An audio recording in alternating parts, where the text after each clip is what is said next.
Bora lá então, continuação do capítulo 8, as curas de Jesus. Nós vimos a cura do leproso, a cura do servo do soldado, né, do centurião.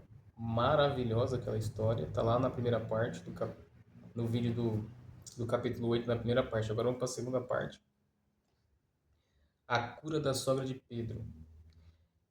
Tendo Jesus chegado à casa de Pedro, viu a sogra deste acamada. Estava com febre, mas Jesus tomou-a pela mão e a febre a deixou. Ela se levantou e passou a servi-lo. Dois versículos aqui para falar sobre a cura da sogra de Pedro. Então aqui o texto diz que ela estava com febre, Jesus só tocou ela na mão, ela já começou imediatamente a servir. E principalmente o texto mostra ali que ela focou em Jesus. Ou seja, já nos dando, em certo sentido, uma noção de que pessoas que são salvas, aqui em certo sentido a cura dela pode se entender como uma salvação para ela, e nós também que somos salvos, a primeira característica das pessoas que têm esse encontro com Jesus é o quê? Servi-lo novamente, servi-lo em troca, né? Ela já começou a servir, o que também marca a característica do cristianismo, que é o serviço. Jesus disse: aquele que quer ser o maior entre vocês, sirva a todos. Aí ele faz um resumo aqui, ó. Ao cair da tarde trouxeram a Jesus muitos endemoniados, e apenas com a palavra expulsou os espíritos e curou todos os que estavam doentes, para se cumprir o que foi dito por meio do profeta Isaías. Ele mesmo tomou as nossas enfermidades e carregou as nossas doenças. Está lá em Isaías 53, que fala do servo sofredor. Então Jesus, ele mesmo tomou as nossas enfermidades e carregou as nossas doenças. E aqui também já fica uma distinção, né? Por exemplo, a cura da sogra de Pedro foi uma febre. Provavelmente naquela época ali, para ela estar acamada, deveria ter sido uma malária. Só que o que acontece? Aí faz uma distinção entre pessoas que são curadas que têm demônios e pessoas que são curadas com doenças normais. Porque febre, você pode pegar febre. Ou seja, nem toda doença e nem toda cura que Jesus fez, ou seja, ele milagrosamente cura essas pessoas, foram, por exemplo, expulsão de demônios. Jesus põe à prova os que querem segui-lo. Como devemos seguir Jesus? Vendo Jesus muita gente ao seu redor, ordenou que passassem para outra margem. Então, aproximando-se dele um escriba. Um escriba. O que era um escriba? O escriba era aquela pessoa que ficava copiando a lei. Pelo fato de as pessoas estar o tempo todo nas sinagogas manuseando os escritos ali, os rolos, os pergaminhos, eles se desgastavam. Aí existia aquelas pessoas que ficavam escrevendo, copiando, para sempre ter a cópia. Esses eram os escribas. Então uma dessas pessoas se aproximou para Jesus e disse: Mestre, vou segui-lo para onde quer que o Senhor for. Ou seja, um cara animado, né? Mas Jesus lhe respondeu: As raposas têm as suas tocas e as aves do céu têm os seus ninhos, mas o filho do homem não tem onde reclinar a cabeça. Jesus era um itinerante, ele não tinha onde morar. O propósito dele era cumprir a vontade de Deus. Então ele ensinava, pregava nas sinagogas, curava as pessoas, mas o propósito dele era vir e cumprir a vontade de Deus, que era ele morrer para se entregar para nos salvar dos nossos pecados, que é o que está lá no começo, né, da, da conversa do próprio anjo com José. Você vai colocar o nome dele de Jesus, que significa Salvador, e ele vai salvar vocês dos pecados de vocês. E aí Jesus respondeu, ou seja, ele não tem onde reclinar a cabeça. Ou seja, já dizendo aqui, essa expressão aqui, ele não tem onde reclinar a cabeça, mostra que a pessoa que vai seguir ele tem que seguir ele para qualquer lugar sem saber para onde vai dormir, onde vai ficar, porque ele não tem morada. Ele só tem um propósito, que é fazer a vontade de Deus. E outro discípulo lhe disse: Senhor, deixe-me ir primeiro sepultar o meu pai. Mas Jesus respondeu: Siga-me e deixe que os mortos sepultem os seus mortos.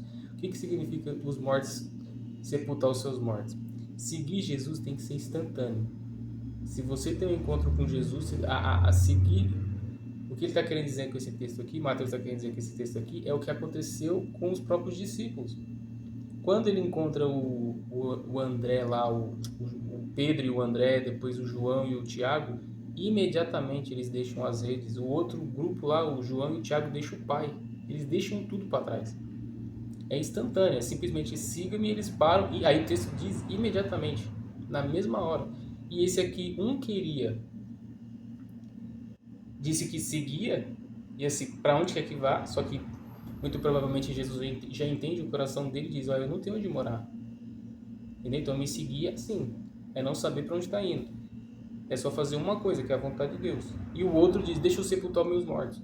E aí, não é que você, por exemplo, sepultar, por exemplo, seu pai está morto, não é essa a questão. Só que, por exemplo, quando ele diz assim: deixe os mortos sepultarem os seus mortos, é porque aquelas pessoas que já estão mortas espiritualmente, em certo sentido, que não receberam o Espírito ainda, é nesse sentido. Deixem que elas. Por quê? Porque diante da comissão de Jesus não tem outra alternativa. Ele vai dizer mais para frente lá no Evangelho de Lucas que aquele que ama mais pai, mãe, irmã, tio, vó, filho do que a mim não é digno de ser meu discípulo. Siga-me e deixe que os mortos sepultem os seus mortos. Ou seja, siga-me deixando tudo para trás. Seguir Jesus é deixar tudo para trás. E Jesus acalma uma tempestade, verso 23.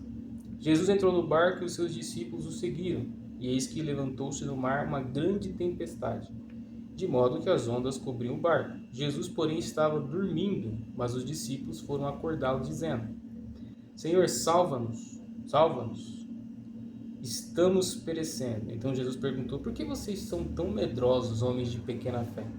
E levantando-se, repreendeu o vento e o mar, e tudo ficou calmo, ou bem calmo.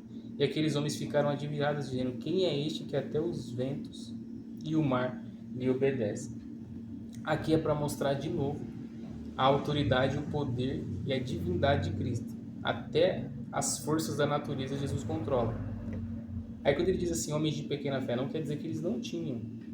É porque diante da incrível presença de Cristo, tudo fica surpreendente. Então eles nunca viram aquilo, não tem nada no Antigo Testamento que mostre que uma pessoa poderia fazer as coisas que Jesus fez. Então eles ficavam maravilhados. Então ele acalma a tempestade e eles ficam maravilhados. Vamos para a cura de 2 endemoniados, verso 28. Quando Jesus chegou à outra margem, a terra dos Gadarenos, 2 endemoniados foram ao seu encontro. Saindo dentre os túmulos, eles eram tão furiosos que ninguém podia passar por aquele caminho. No paralelo de Marcos e Lucas, eles não dizem 2, eles dizem um só. Ou seja, muito provavelmente tinha 2, mas alguns evangelhos enfatizam que é um só. Mas vamos aqui. E eles gritaram: o que você quer conosco, Filho de Deus? Você veio aqui nos atormentar antes do tempo?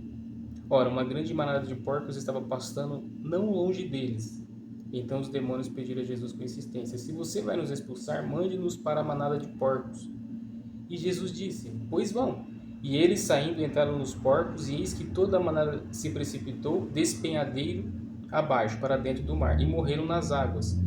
Os que tratavam dos porcos fugiram e, chegando à cidade, anunciaram todas essas coisas e o que tinha acontecido com os endemoniados.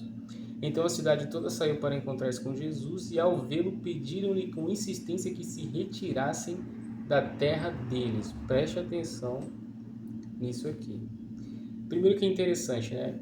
Ele chega na cidade dos Nazarenos aqui, aí no texto de Marcos diz que o demônio já veio e se dobrou diante dele. A pessoa que estava sendo endemoniada dobrou diante de Jesus, já reconhecendo a autoridade de Jesus e perguntando por quê. Por quê? Porque os demônios sabem que eles vão ser condenados, mas eles não sabem a hora. Mas eles reconheceram Jesus. E aí lá no relato de Marcos diz que ele se ajoelhou. O que queres conosco? Nós sabemos quem é você, o Santo de Deus. Ou seja, eles já sabem da condenação deles. Só que o mais intrigante desse texto aqui é que ele faz essa cura, e lá no relato de Marcos é muito mais detalhado, porque diz que depois que Jesus curou ele, depois que expeliu os demônios, foi para os porcos, e os porcos foram para a ribanceira abaixo, o que acontece? Ele queria seguir Jesus. Jesus disse: não, você vai voltar para sua família e vai dar o testemunho da grande maravilha que aconteceu com você. E aquele homem passou a pregar o evangelho naquela região de Decápolis, que significa 10 cidades. Agora, olha que coisa interessante. Quando os demônios reconhecem Jesus, é interessante não lembrar do que aconteceu na tempestade. que no último versículo lá sobre a questão da tempestade está lá, quem é este que até o vento e o mar lhe obedecem? Ou seja, eles não sabem muito bem quem é Cristo. Aí já aparece já essa passagem aqui da cura dos endemoniados e os demônios reconhecem quem é Jesus. É interessante. Agora, olha que coisa extraordinária. As pessoas pediram para Jesus saírem dali. Mesmo porque todo mundo sabia quem era. Quando você vê o relato lá de Marcos, que está lá em Marcos 5, do verso 1 ao 20, você fica sabendo que aquela já estava acontecendo há muito tempo, aquela possessão demoníaca nesses gadarenos aqui. E ninguém conseguia dominar eles. E aí vem Jesus, expulsa, os demônios perguntam se pode ir para a manada de porcos, aí eles vão. O texto fica bem claro que Jesus tem autoridade sobre todos eles. Eles não fazem nada sem que Jesus não determine, que Jesus não autorize, já mostrando a autoridade e a divindade de Jesus. Mas olha que coisa interessante. Eles dizem, então a cidade toda saiu para encontrar-se com Jesus e ao vê-lo pediram-lhe com insistência que se retirasse da terra deles. Um dos comentários mais incríveis sobre esse texto aqui é que diz que os porcos aqui representam o próprio Israel. Porque na cultura judaica eles detestavam os porcos. Eles achavam que eles assemelhavam os porcos com os romanos. E também tem a questão da dieta deles lá, né? A questão da dieta lá do Antigo Testamento, que eles nem podiam comer porco.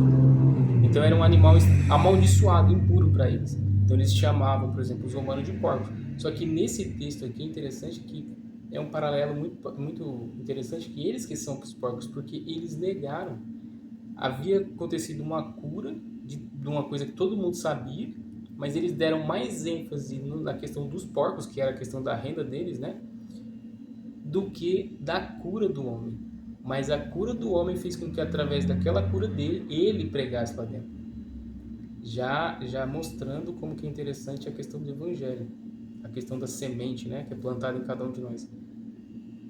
Aí, numa das parábolas, Jesus vai fazer o paralelo. Como que a gente pode comparar o reino de Deus?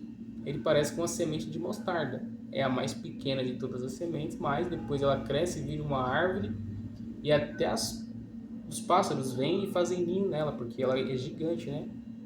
E é exatamente o que acontece aqui. Por quê? Porque mesmo diante dessa falta de fé desse grupo aqui da cidade de Gadara aqui, ou de Gesara, sei lá o nome, a cura de um homem fez com que pelo menos ele pregasse lá. E o evangelho é sempre assim. Ele começa como uma semente.